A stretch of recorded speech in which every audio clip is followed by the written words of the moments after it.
Provérbios 21:20. Irmãos, são muitos os textos sobre o tempo dos fins. E são muitos tópicos a respeito da família. O nosso tema é a família cristã normal no tempo dos fins. Então são muitos textos que nós temos que ver. E eu vou começar de dentro para fora. Eu vou começar olhando um texto que fala sobre a realidade de dentro de nós, sobre as questões pessoais da vida da gente. Eu vou estudar com os irmãos brevemente o texto de Mateus 25, a parábola das 10 virgens, e como isso se aplica de alguma forma às nossas vidas no tempo dos fins. Mas eu gostaria de iniciar com esse versículo antes de nós termos mais um momento de oração.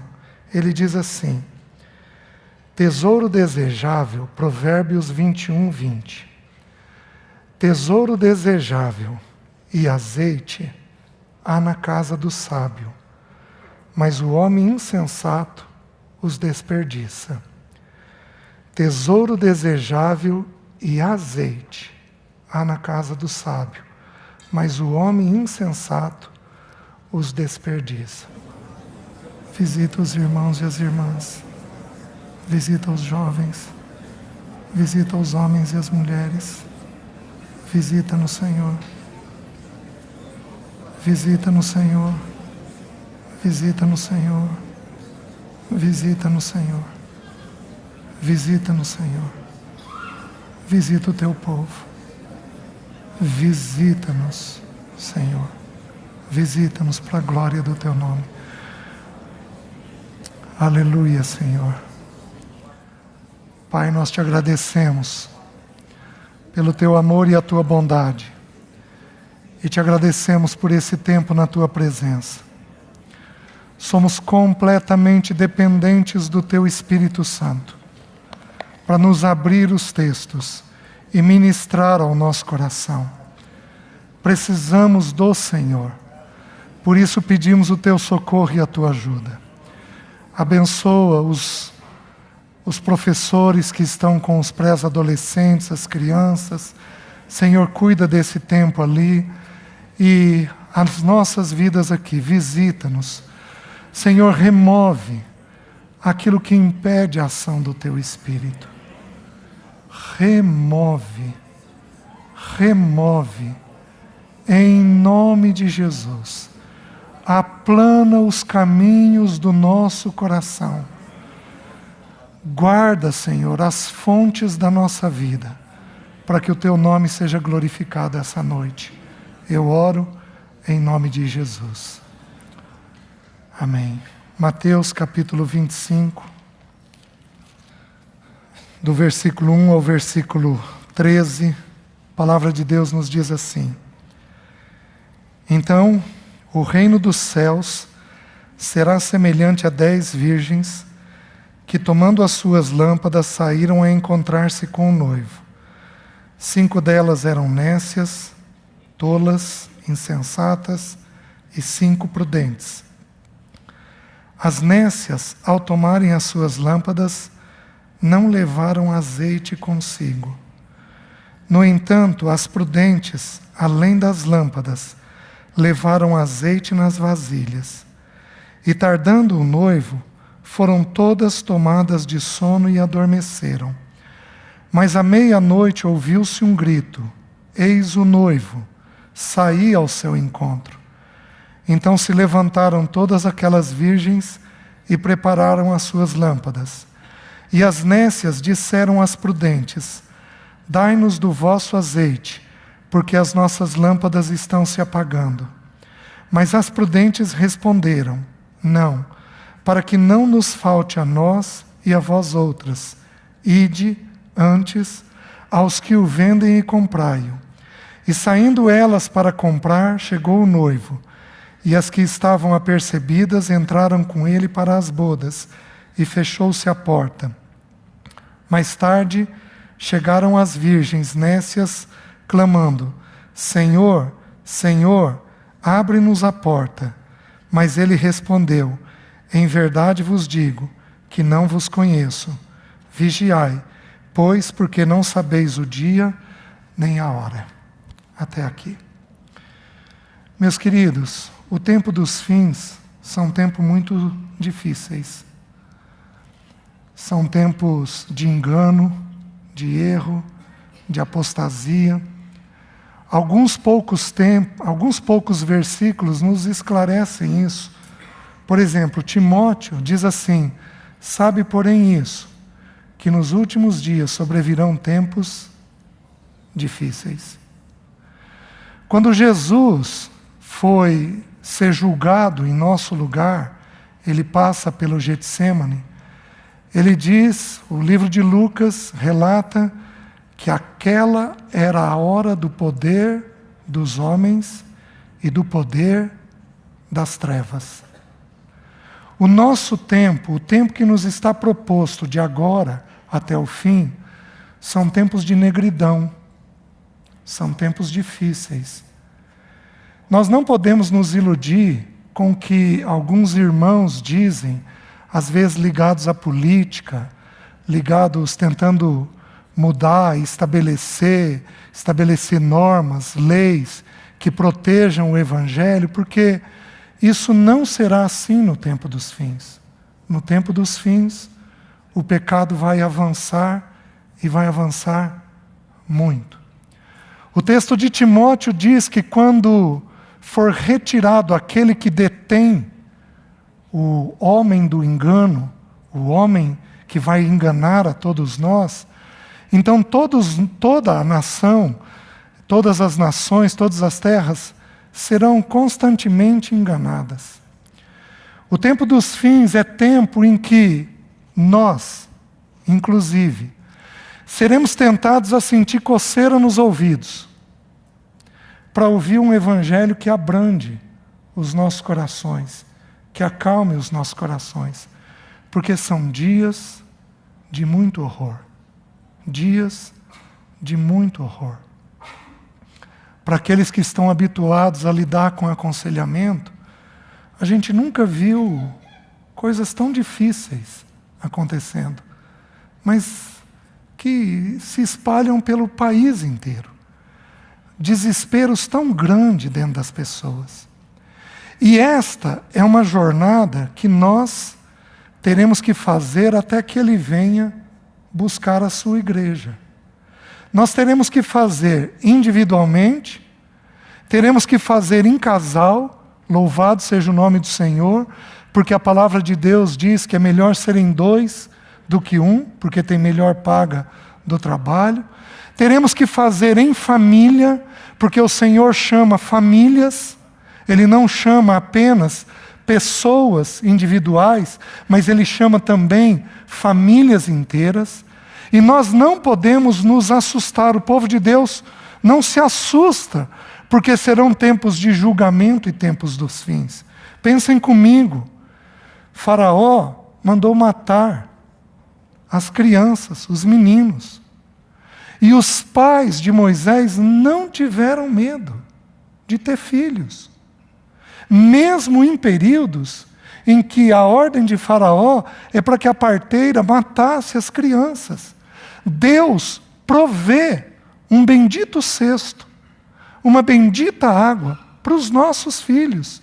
No tempo dos fins, Deus tem um socorro, inclusive para os nossos filhos.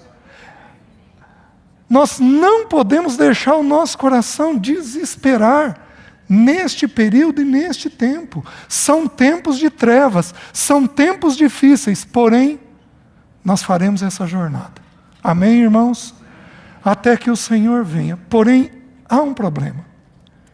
A parábola das 10 virgens é uma parábola muito comum. O Senhor fala ela no contexto em que Ele está falando do tempo dos fins. Então ele vem desde o capítulo 24, falando daquilo que vai acontecer. Ele diz que por se multiplicar a iniquidade, o amor de quase todos esfriaria. O quase todos possivelmente vai pegar de mim para cá. A banda de lá está salva. A banda de cá se perdeu. esfriou no amor. Pode ser também daqui para cá. A banda de lá está salva. A de cá não. A do meio está complicada, né? O tempo dos fins é um período de avanço de pecado. E à medida que o pecado vai avançando, o nosso coração vai sendo tomado por desamor. O Senhor ensinou isso, que por se multiplicar a iniquidade, o amor de quase todos esfriaria.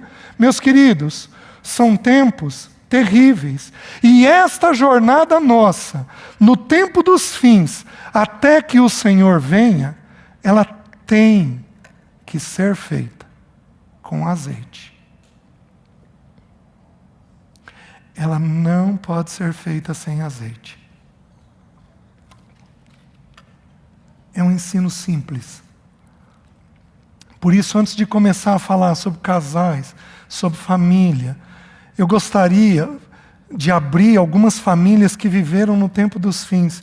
Eu gostaria de começar com o nosso próprio coração. Então a palavra é para você, mulher, é para você, homem, é para você, jovem. A palavra não é para o vizinho. A palavra não é para o teu marido. A palavra não é para a tua esposa. A palavra é para nós individualmente. A parábola das 10 virgens conta a história de 10 virgens. Ele começa dizendo, então, o reino dos céus. Nós sabemos, muito rapidamente, que reino dos céus é diferente do reino de Deus. O reino de Deus se estende do início ao fim. É um reino sempiterno. Ele não teve início e não teve fim. Ele pertence a Deus. Ele vai longe. Ele não teve início e ele não tem fim. Ele existe muito antes do planeta Terra ter sido criado. Muito antes de Deus ter criado o jardim do Éden, colocado Adão e Eva. O reino de Deus vai de eternidade a eternidade. Mas o reino dos céus é um ensino diferente nas Escrituras. O reino dos céus vai de quando o Senhor desceu a essa terra até quando o Senhor entregar o reino ao Deus e Pai, de acordo com 1 Coríntios 15. Então este reino ele tem uma fase, ele é uma fase dentro do reino de Deus. Ele demanda a encarnação do nosso Senhor até o nosso Senhor ter resolvido todas as coisas e ter entregue o reino dos céus, o reino que ele veio conquistar, ao Deus e Pai, sujeitando todas as coisas, inclusive a si mesmo, ao Pai. Depois você pode dar uma olhadinha lá em 1 Coríntios capítulo 15. Meus queridos, desde que Jesus veio, a igreja é severamente perseguida. Desde que Jesus veio, o nosso Senhor foi perseguido. Os profetas que falaram dele foram perseguidos. João Batista, que foi o precursor dele, foi perseguido, morreu decapitado. Nós seremos perseguidos. E quanto mais você for luz nesta terra, mais perseguição haverá em torno da sua pessoa. Jesus nos disse assim no livro de João: o mundo me odeia porque eu revelo que as suas obras são más. Não tem jeito de vivermos um testemunho nesse período agora sem que a nossa vida seja odiada das pessoas, nem sempre dos ímpios. Muitas vezes, dentro da própria igreja, nós teremos problemas. Por quê? Porque são tempos de fins. Então ele diz que o reino dos céus é semelhante a 10 virgens. Nós também sabemos que a virgem, de acordo com 1 Coríntios 11:2, revela a igreja. Então toda vez que uma virgem for mencionada nas Escrituras, ela tipifica a igreja. Quando nós estudamos as parábolas, nós temos que entender uma coisa simples. A parábola tem um ensino central. Qual é o ensino central da parábola das 10 virgens? Algumas eram prudentes e algumas eram tolas, eram nécias. Nós só podemos interpretar algo a mais numa parábola quando nós temos clareza de outros textos que nos deem base para poder fazer aquela interpretação. A questão das virgens é muito fácil, é muito simples. Por quê? Porque o texto bíblico, Paulo diz: mas eu zelo por vós, com zelo de Deus, para vos apresentar como virgem pura a um só esposo, que é Cristo o Senhor. Então, as 10 virgens falam da igreja. E, meus queridos, nesta parábola, há 2 classes de irmãos dentro da igreja. Que irmãos são esses? Alguns são nécios e alguns são tolos, alguns são prudentes. O que são nécios? Nécios são irmãos, a palavra nécio significa tolo. É interessante porque alguns irmãos partilham essa parábola dizendo que as tolas não são salvas. Isto não é verdade porque elas são virgens. Mas sabe por que eles interpretam isso? Porque a palavra nécio, traduzido para nós, ela tem 2 sentidos. Ela tem o sentido de tolo, mas ela também tem o sentido de ímpio, de incrédulo. Porém, como é virgem, nós sabemos que não é ímpio e não é incrédulo. Então, são pessoas tolas, insensatas. Mas é diferente daquela pessoa que faz coisa nada a ver. Meus queridos, tem muitas pessoas insensatas. Aliás, insensatez é um pecado difícil de resolver. Mas difícil de resolver. Porque o sujeito, o irmão, parece que não raciocina bem. Ele fala coisa nada a ver. Ele se intromete em assunto que não precisa se intrometer. Ele, de acordo com os textos de Provérbios, são muitos textos falando do tolo, do insensato, ou do louco, que é mais ou menos a mesma coisa, é a mesma interpretação. São irmãos que não se posicionam de um jeito adequado diante da vida. Isso daqui não é uma pessoa tola apenas. Isso daqui é um irmão que sabe o que deveria fazer e não faz. Quando a gente usa a lei da primeira menção nas Escrituras, a primeira vez que a palavra insensato aparece na Bíblia é no Salmo 14, versículo 1. Diz assim: diz o insensato no seu coração, não há Deus. Então, o que é o nécio? O que é o tolo? O que é o insensato? É aquele que toma decisões na vida sem considerar o temor do Senhor. Ele não considera a opinião de Deus naquilo que ele está decidindo. São irmãos, são salvos, são crentes, estão conosco, mas no dia a dia, eles simplesmente não consideram o que vão decidir, onde vão trabalhar, o que vão falar, como vão pensar os assuntos da vida, como vão pensar dinheiro, relacionamento, sexo e vai por aí afora. Eles consideram isso segundo uma mente carnal e não segundo a mente do Senhor. Essas pessoas são tolas. E elas são pegas depois, sem o devido cuidado, na hora que o noivo volta. Então, nós vamos ter sempre dentro da igreja, por esta parábola, irmãos que não se preparam de forma adequada para a vinda do Senhor. Meus queridos, falar da vinda do Senhor nesses dias atuais, até para alguns irmãos é complicado. Até para alguns irmãos, se o Senhor nos permitir, nós vamos estudar um pouquinho o julgamento de Deus na família de Ló. Nós vamos tentar tirar princípios de Ló, da mulher e das filhas dele. Meus queridos, nós simplesmente somos contaminados pelo mundo quando somos tolos. O mundo vai entrando, vai entrando, vai entrando, vai entrando, e nós não consideramos o que Deus pensa daqueles temas. A palavra de Deus é tão linda, é tão única, ela preserva tanto a gente, mas o tolo não considera, o irmão tolo, não considera Deus naquilo que faz. E aí diz que há irmãos que são prudentes. O que significa a palavra prudente? Ele tem dois sentidos. Pode significar inteligente e sábio, mas ele pode significar também... Espera aí, deixa eu pôr o óculos. Uma pessoa atenta aos próprios interesses. Só que ela não tem nada a ver com alguém egoísta. Tem a ver com a preocupação de que o Senhor está vindo. Ela tem completa atenção de que o Senhor vem a qualquer hora. Por isso, ela é vigilante. Então nós vamos ter dentro da igreja essas duas classes de irmãos.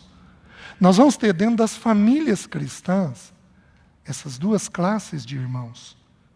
Às vezes nós temos um homem que é sábio e nós temos uma mulher que é insensata. Jó.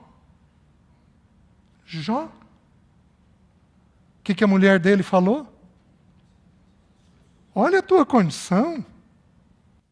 Amaldiçoa Deus e morre. Olha a resposta dele. Procedes como uma louca. Sabe o que é a palavra louca? Insensata. Tola. Procedes como uma louca qualquer. Então, às vezes, nós vamos ter nas casas dos irmãos homens prudentes e mulheres tolas. Mas nós podemos, às vezes, ter até o inverso. Lembram de Nabal e Abigail? Davi, quando elogia ela, elogia a prudência dela. Porém, Nabal significa o quê? Tolo. Aliás, a palavra tolo no hebraico, a palavra insensato no hebraico é Nabal. A interpretação é Nabal. Ele é a encarnação da insensatez. Aquele homem completamente insensato, tomando decisões à revelia, sem parar, sem considerar. Nós podemos, meus queridos, ter famílias nessa condição. Nós podemos ter filhos insensatos, que são irmãos, salvos nossos, porém, também são insensatos. O que nós fazemos? Nós olhamos a parábola e aprendemos com ela. A parábola ensina assim: as nécias, ao tomarem as suas lâmpadas, não levaram azeite. No entanto, as prudentes, além das lâmpadas, levaram azeite nas vasilhas. Qual é a diferença das duas? A diferença das duas é o azeite. As duas são virgens, as duas classes. As duas classes são virgens, são crentes. As duas classes levam as lâmpadas, que fala do testemunho que nós devemos ter nesta terra. Então, fala de como nós devemos testemunhar nessa terra. Porém, uma classe não tinha azeite, outra classe tinha azeite. Quando, de novo, nós estudamos a lei da primeira menção, e nós estudamos a palavra azeite, a primeira vez que a palavra azeite aparece na Bíblia é em Jacó. Ele teve aquele sonho, ele sonhou e viu os céus abertos, e viu uma escada e anjos de Deus subindo e descendo por ela. Olha que lindo! Ele tem esta visão.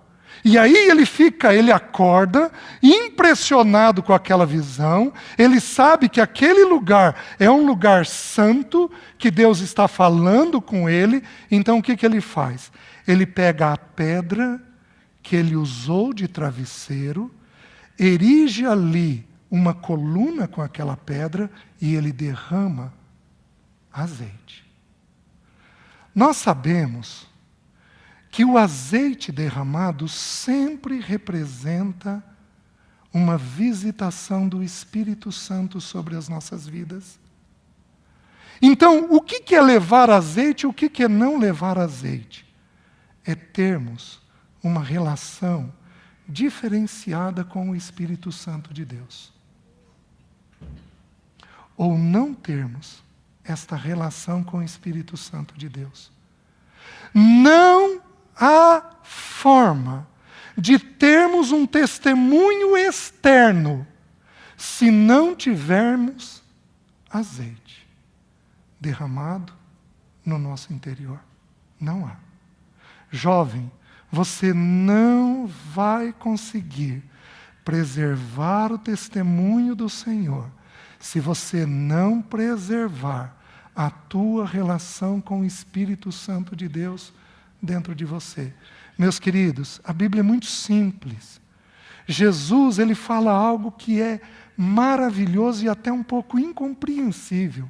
Ele diz assim em João: se eu não for, o Espírito Santo não virá. Meus queridos, o nosso Senhor subiu. Mas o nosso Senhor subiu para que o Espírito fosse derramado no coração de todos nós.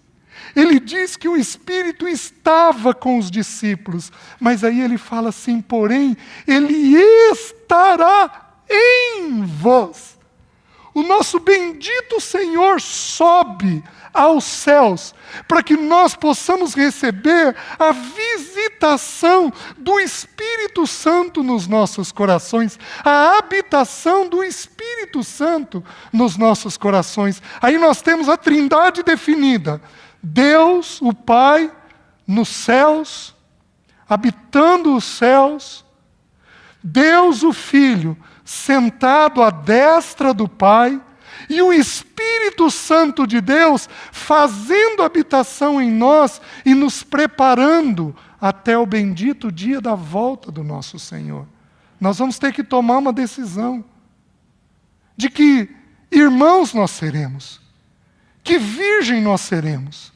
Se nós seremos cheios da vida do Espírito em nós, se nós manteremos uma comunhão adequada com o Espírito Santo dentro de nós, ou se nós apenas seremos irmãos sem estarmos cheios do Espírito Santo de Deus. Esse azeite precisa ser derramado nas nossas lâmpadas. Nós precisamos encher as nossas vidas do Espírito Santo de Deus, senão nós não passaremos pelo tempo dos fins. Deixa eu mencionar para os irmãos algumas coisas. A segunda vez que a palavra azeite é mencionada na Bíblia, eu vou abrir o texto para vocês, é Êxodo 25, versículo 6. Diz assim, começando lá com o versículo 1, disse o Senhor a Moisés. Ele vai começar agora a fazer um chamado para fazer o tabernáculo. 25 de Êxodo. Disse o Senhor a Moisés: fala aos filhos de Israel, que me tragam oferta de todo homem cujo coração o mover para isso. Dele recebereis a minha oferta. Esta é a oferta que dele recebereis: ouro, prata, bronze, estofa azul, púrpura, carmesim, linho fino, peles de cabra, peles de carneiro, tintas de vermelho e peles finas, madeira de acácia e azeite para a luz. Você não tem condições de dar um testemunho se você não for cheio do Espírito. Deixa eu fazer uma pergunta. Você pecou por alguns dias seguidos contra a sua casa? Homem, deixa eu perguntar para você. Você andou pecando contra a sua casa por um período seguido? Vamos colocar aí um mês. Deixa eu ensinar uma coisa simples. Sabe o que faltou naquele mês? Enchimento do Espírito. Porque a regra é simples. Se eu sou cheio do Espírito, eu não dou vazão para a obra da carne. Se eu sou cheio da carne, eu não tenho o Espírito me enchendo naquele momento. É tão simples. Quantos períodos de pecado nós passamos, meus irmãos? Se eu olhar para trás, foram períodos e mais períodos de pecado. O que deveria ser a vida normal de um irmão, de uma irmã, de um marido, de uma esposa, de filhos, o que deveria ser a vida normal? De vez em quando, ter uma luta com o pecado, isso é o normal. Quando passamos um período extenso, especialmente depois que passamos a juventude. Porque na juventude ainda vamos lutar muito. É normal. Mas depois que passamos a juventude, meus queridos, o pecado deveria ser uma coisa esporádica na nossa vida. Mas por que passamos por períodos a fio em pecado? Porque não mantemos uma vida cheia do Espírito. Simplesmente não preservamos. Por isso, não há luz, não há testemunho. Nós temos a lâmpada, somos a lâmpada, temos um testemunho para dar, porém não conseguimos dar este testemunho porque a vida do Espírito não está nos enchendo. Vejam a terceira menção, ainda em Êxodo, Êxodo 27, versículo 20. Vejam o que diz lá. Ordenarás aos filhos de Israel que te tragam azeite puro de oliveira, batido, para o candelabro, para que haja lâmpada acesa continuamente. Meus queridos, o assunto é tão sério de sermos cheios do Espírito, o assunto é tão sério diante de Deus, que Deus prometeu para si mesmo que nunca faltaria lâmpada acesa na presença dele. Nunca. Você pega talvez a época mais tenebrosa de testemunho da nação de Israel, que foi a época que Elias estava profetizando. Meus queridos, ele fala para Elias, Elias, eu reservei para mim 7.000 que não dobraram o joelho a Baal. Meus irmãos, eu não sei que decisão você vai tomar, mas a primeira vez que eu ouvi falar do remanescente de uma igreja dentro da igreja, a primeira vez que eu ouvi falar disso, eu tomei uma decisão pessoal. Eu disse para o Senhor, Senhor, me ajuda. Mas não faz sentido eu viver se não for para ser uma lâmpada na tua presença. Os irmãos estão entendendo? Não há. Não apenas isso, quando nós abrimos em Levítico, não abram. Capítulo 8, quando Moisés unge Arão e seus filhos, Moisés toma o sangue do bode que havia sido morto, ele pega o sangue e vai e põe na ponta direita da orelha, põe na ponta direita do polegar direito e põe na ponta direita do dedão do pé. Olha a evolução. O que o Espírito está nos ensinando? O sangue, de acordo com Hebreus, nos fala da remissão de pecados. Então, nosso ouvido vai aprender a filtrar o que é pecado e o que não é. Nossas mãos vão poder tomar decisão do que é pecado e do que não é. Nossos pés vão poder tomar decisão do que é pecado e do que não é. Nós temos condições disso. Eu ouço, eu decido e eu caminho. Eu ouço, eu decido e eu caminho. Porém, meus irmãos, alguns versículos na frente, o versículo diz que Moisés pega o óleo e esparge sobre a roupa de Arão e seus filhos. A roupa nos fala do quê? Das obras nossas. Apocalipse nos ensina isso.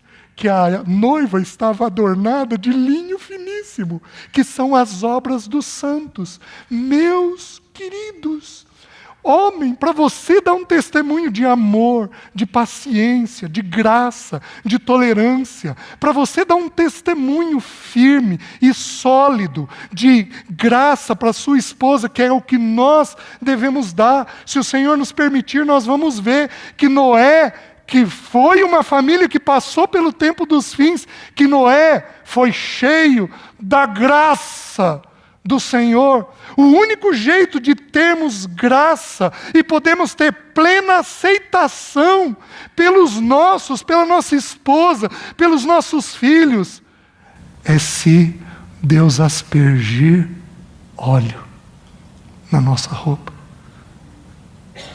Falta-nos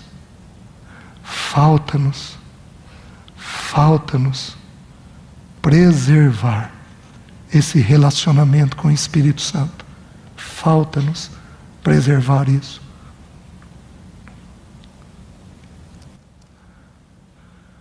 Não tem jeito de uma mulher suportar esse tempo, não ser atraída ao mundo.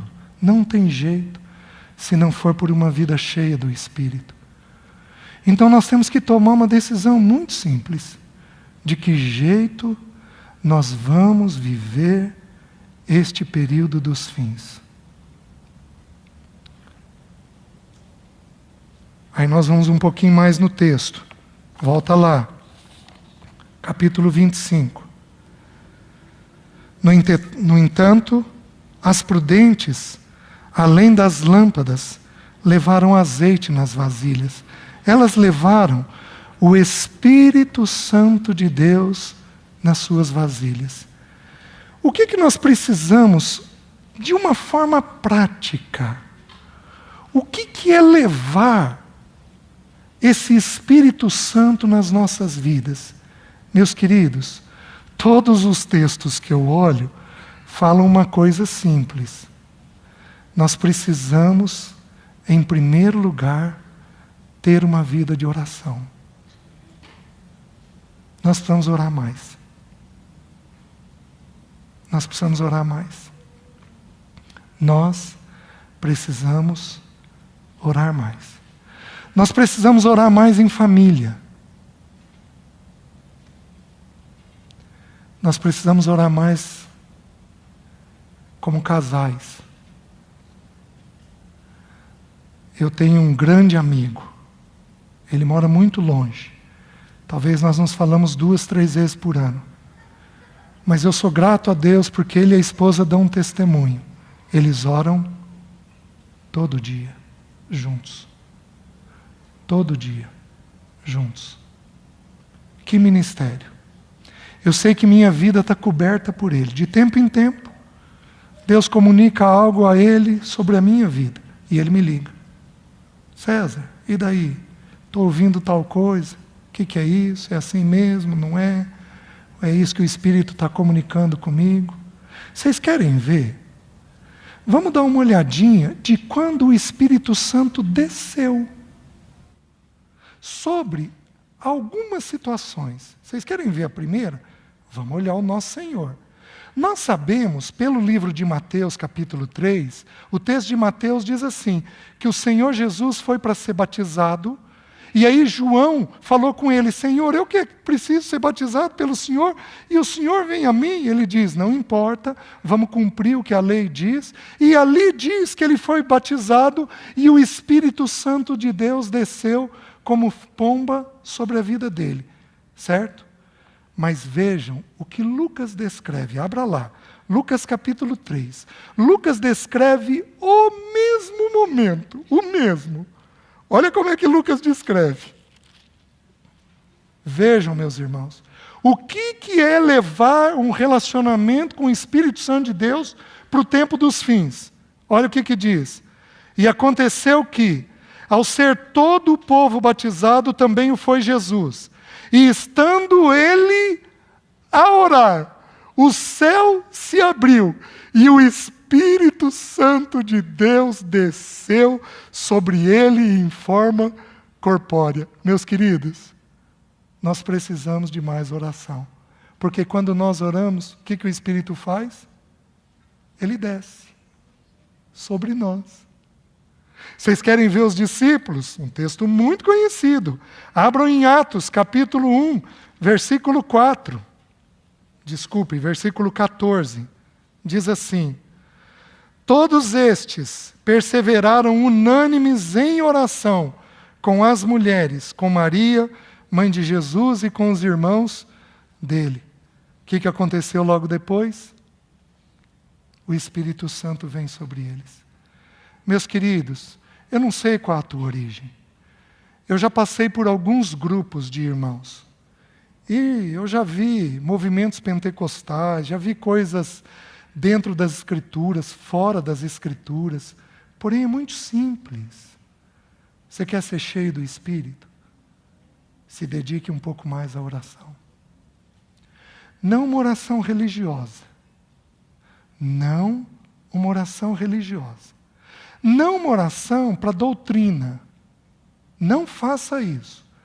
Aqueles irmãos que estudam em demasia precisam decorar João 7,17. Lá diz assim: aquele que quiser fazer a vontade do Pai, conhecerá a respeito da doutrina. Sabe qual é o jeito correto de nós crescermos em doutrina? É buscando a vontade de Deus. Se o nosso coração não for sujeito à vontade de Deus, a doutrina que for depositada em nós, por mais correta que seja, vira um perigo. Porque ela não procede de uma vida quebrantada. Quantos irmãos, todos nós já conhecemos, que tiveram uma vida excepcional de estudo, de conhecimento, mas ficaram com um cabeção desse tamanho e com um corpinho deste tamanho. Por quê? Porque tinham conhecimento, porém aquilo não decorria de conhecer a vontade de Deus de uma vida, de uma forma pessoal, íntima. Precisamos ir ao nosso Pai em oração, mas nós precisamos ir de forma devocional. Precisamos ir num relacionamento de um filho com o Pai, onde todo dia a gente tem prazer de ouvir aquele cochicho do Pai no nosso ouvido. Quem de nós, por mais velho que seja, não ama o abraço de um pai ou de uma mãe? Meu pai faleceu há 16 anos.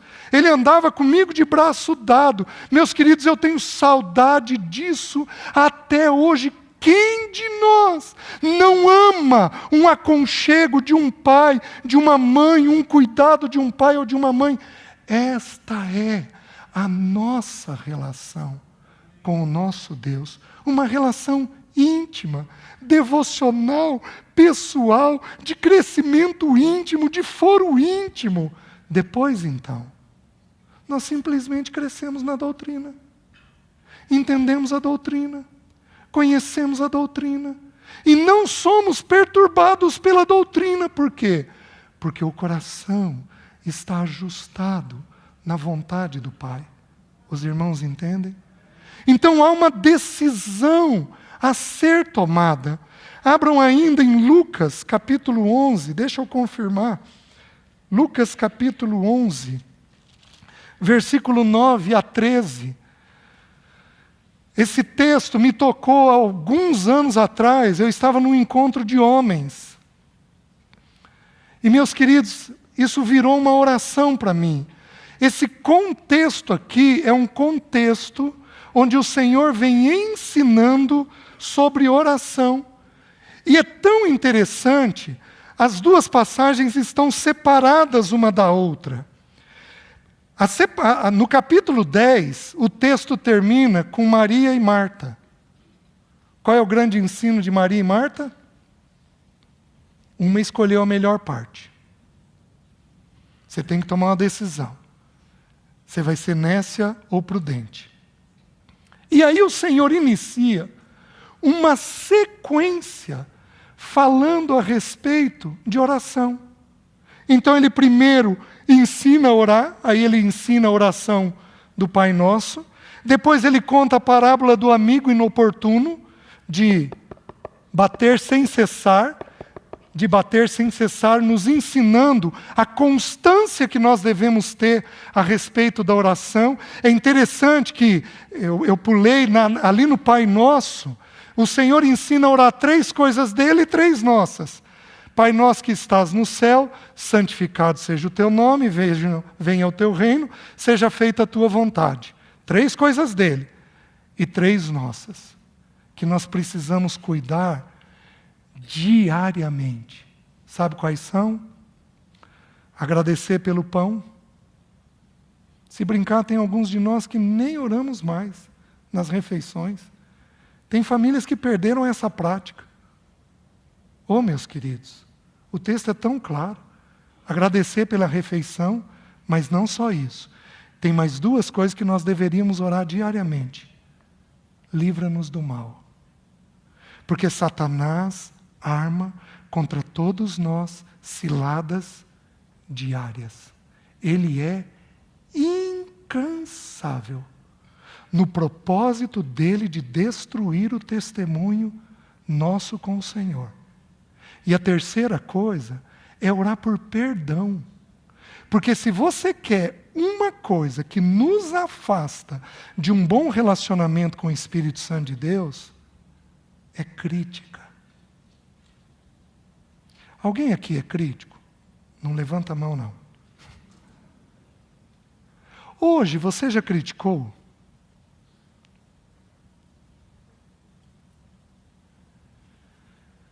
De vez em quando você é azedo. Esses dias eu ouvi um irmão que falou uma coisa que eu me diverti. Ele falou que tem alguns irmãos que parece que foram batizados na limonada. Tem um azedume interno que não cessa. Aquilo lá, meus irmãos, é um pecado chamado ira. Tem 2 iras na Bíblia. Tumos, que é 20 minutos, é uma coisa explosiva, e ergos, que é mau humor. Isto é ira, isto é pecado. E aí, a gente critica não só as coisas, o tempo. Está chovendo, está sol, mas que coisa dura, estou suando. A gente não critica só as coisas. Em geral, a gente critica especialmente irmãos. Porém, meus irmãos, é para nós orarmos diariamente. O quê? Perdoa-nos. Assim como nós temos. Não é um pecado para brincar. Porque é um pecado que nos afasta do Espírito Santo de Deus. Nos afasta do Espírito de Deus. Então, a gente precisa entender que o Senhor está nos ensinando a orar. E aí olha o que ele diz no versículo 9. Por isso vos digo, pedi e dar-se-vos-á, buscai e achareis, batei e abrir-se-vos-á. Pois todo o que pede recebe, o que busca encontra, e a quem bate, abrir-se-lhe-á. Qual dentre vós é o pai que, se o filho lhe pedir pão, lhe dará uma pedra? Ou se pedir um peixe, lhe dará em lugar de peixe uma cobra? Ou se lhe pedir um ovo, lhe dará um escorpião? Meus irmãos, eu sempre entendi esse texto como a perseverança em oração. Porém, hoje, eu particularmente tenho uma opinião diferente. Porque o texto diz assim: se vós, que sois maus, sabeis dar boas dádivas aos vossos filhos, quanto mais o Pai Celeste dará o Espírito Santo àquele que lhe o pedir. Meus queridos, preste atenção nisso. Se você tiver o Espírito Santo, o que te falta? Se você for cheio do Espírito Santo, o que te falta? Portanto, o pedir, o buscar e o bater segue uma direção. Qual direção? Senhor, me enche do teu Espírito. Senhor, me enche do teu Espírito. Senhor, me esvazia de mim mesmo, para eu poder ser cheio do teu Espírito. Senhor, me esvazia de mim mesmo, para eu poder ser cheio do teu Espírito. Meus irmãos, é uma linguagem simples das Escrituras, porém poderosíssima. Que decisão você vai tomar? Você vai ser nécio e tolo? Ou você vai ser prudente? E aí o texto continua, volta lá a Mateus 25, para a gente, estamos caminhando já para o fim. Mateus 25, o texto termina assim. O texto continua assim. Mas à meia-noite, ouviu-se um grito, eis o noivo, saí ao seu encontro. Eu pulei a parte que elas dormem, porque senão não vai dar tempo. Mas o tempo dos fins é propício a fazer o que conosco? Vou mencionar uma única coisa sobre o sono. Os discípulos estavam com o Senhor. E o Senhor pediu para eles estarem em oração com eles. O Senhor se afasta um tiro de pedra e pede para eles ficarem sozinhos. Eles podiam ter orado em 4. Mas o Senhor se afasta, por quê? Porque a cruz cabe um. A cruz não é para o casal, a cruz não é para a família, A cruz é para uma pessoa. A vontade do Pai para o Filho cabia para o Filho. Jesus então se afasta um tiro. E ele fica, os 3 discípulos ficam. Porém, ele sabia o que estava acontecendo. Jesus havia falado da morte dele o último mês muitas vezes para ele. O Senhor foi preparando os seus para isso. E eles foram, de acordo com o livro de Lucas, tomados pelo sono da tristeza. Bom, já que eu comecei, agora eu termino. Você tem um filho afastado? Você pode olhar essa perda e ser tomado por tristeza. Você tem um problema que não se resolve? Você pode ser tomado por uma tristeza e, quando você perceber, você está tão esgotado, que você dorme, você se descuida. O Senhor não condenou o sono delas, elas adormeceram. O Senhor, o texto não condena, pelo menos o texto não condena, condena o fato de não terem levado azeite. Mas, meus queridos, quando nos deparamos com pecado, com tristeza, com angústia, com dor, com sofrimento, nosso coração vai sendo tomado do quê? De tristeza.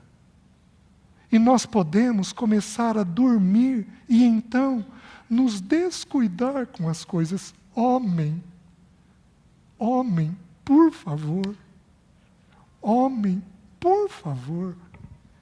Entenda o peso do texto bíblico para você. As 2 famílias do tempo dos fins, Noé e Ló, fala de Noé e Ló. Porém, as 2 mulheres não tinham nome. Deus deu tanto nome para tantas mulheres, mas essas 2 mulheres não tinham nome. A primeira não é nem lembrada, a segunda comete um pecado grave. E a Bíblia manda a gente lembrar dela. Mas esses homens foram os que conduziram as suas famílias no período de julgamento. Não que as mulheres não tenham peso, se o Senhor permitir, eu quero abrir como é que a mulher, a mãe, a esposa, procede no período do fim. Mas, homem, entenda que quando a Bíblia conta histórias sobre as famílias no tempo dos fins, a Bíblia põe em destaque os homens. Chega de dormir. Chega de dormir. Desperta, ó tu que dormes, e Cristo te iluminará. Sabe onde esse texto está escrito? 3 versículos antes de dizer que é para nós sermos cheios do Espírito. 3 versículos antes. Depois ele vai dizer que é para nós não nos embriagarmos com vinho no qual há dissolução, mas sermos cheios do Espírito Santo. Homem, nós temos que tomar uma atitude pessoal, se nós vamos ser nécios ou se nós vamos ser prudentes nesse tempo dos fins. Aí então, o noivo chega. E aí diz o versículo 6, mas à meia-noite ouviu-se um grito, eis o noivo, saía ao seu encontro. Então se levantaram todas aquelas virgens e prepararam as suas lâmpadas. E as nécias disseram às prudentes, dai-nos do vosso azeite, porque as nossas lâmpadas estão se apagando. Mas as prudentes responderam, não, para que não nos falte a nós e a vós outras, e diante aos que o vendem, e comprai-o. Meus queridos, o relacionamento com o Espírito Santo de Deus, ele é intransferível. É curioso que a bênção de Deus não. Deus, quando abençoa uma pessoa, quem cerca aquela pessoa também é abençoado. É impressionante. Aquelas pessoas que estão em volta também crescem com aquela pessoa que é abençoada. Vocês lembram de Salomão? Lembram quando a rainha de Sabá foi visitá-lo? Lembram que ela falou? Bendito és tu, Salomão, pela sabedoria que Deus te concedeu. E benditos são os que estão perto de ti para provarem de tudo aquilo que você vive. Você pega Abraão. Abraão, ele enriqueceu. Quem que enriqueceu junto com ele? Ló. Porque a bênção de Deus, ela enriquece, não apenas aos seus, mas a quem está perto de você. Mas, meus queridos, o relacionamento com o Espírito Santo de Deus é único e é intransferível. Dá-nos do teu azeite. Não tem condição. Você precisa comprar. E eu quero encerrar com essa palavra. Tem preço o relacionamento com o Espírito. Tem um preço. O Espírito Santo não pode encher o que é cheio. Então, o primeiro custo é o esvaziamento. Se você quer viver o tempo dos fins, você tem que se esvaziar. Vou dar um exemplo. No seio familiar. Muitas vezes as nossas esposas falam conosco sobre alguma coisa. O que nós homens fazemos? Damos um jeitinho de torcer a conversa e culpamos elas. Irmãs, estou certo? Amém? Sabe o que é isso? Falta de esvaziamento. Você deveria, no mínimo, perguntar assim: querida, é isso e isso que você está tentando me falar? É. Então eu vou orar sobre isso, para ver se Deus está nisso. Como é que vamos levar uma vida familiar assim? Mas não é só homem, não. Tem muita mulher que é intratável. Tem muita mulher que é obstinada, que é determinada, de um jeito errado. É curioso, mulher, você é forte. Não perca uma vírgula da tua força. Só que preste atenção no que eu vou dizer. Se você for forte no que é errado, você é obstinada. E isso é como pecado de feitiçaria. Porém, se você for forte naquilo que o Senhor tem, você é obediente. Então, a mesma característica da força pode te levar para um ponto ou para outro. Você tem que decidir. Não perca a tua força. Considere para onde você vai canalizar ela. Então, tem um preço. O primeiro preço é o preço do esvaziamento. E junto com o esvaziamento, está tudo descrito lá no texto de Filipenses 2, a partir do versículo 5. Junto com o esvaziamento, vem o segundo preço. Qual que é? A humilhação.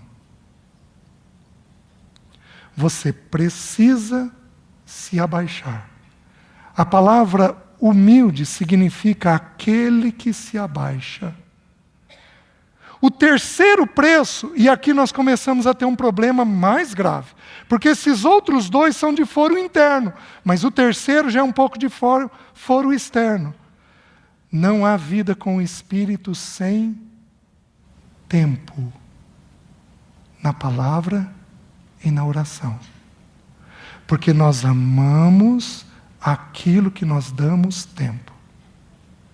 Nós damos tempo para aquilo que nós amamos. A primeira característica de você ser cheio do Espírito é que você tem desejo de estar na palavra e na oração. Ide e comprai. Há um preço a ser pago. E você tem que decidir se você vai pagar ou não. Amém, meus irmãos? Que pessoa você quer ser para esse tempo dos fins? Que o Senhor nos ajude. Curva sua cabeça.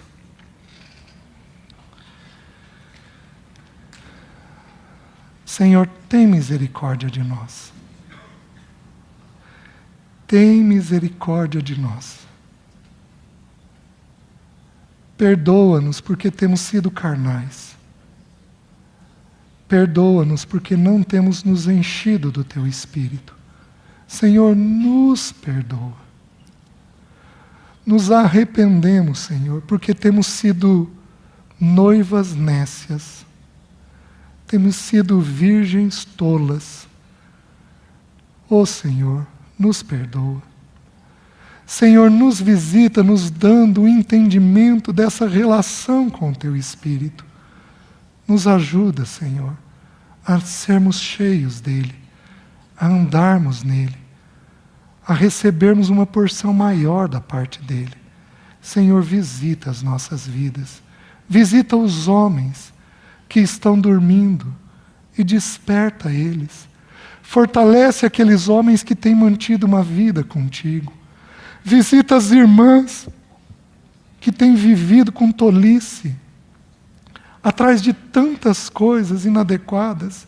Visita essas irmãs, tira elas da tolice e da loucura e coloca elas, Senhor, cheias do Senhor. Visita os nossos filhos e, Senhor, nem uma unha deles vai ficar para trás, porque nós não criaremos filhos para o pecado. Não criaremos, nós criaremos filhos para o Senhor. Por isso, ajuda-nos e concede-nos do Senhor. É a nossa oração, em nome de Jesus. Amém. Amém, irmãos.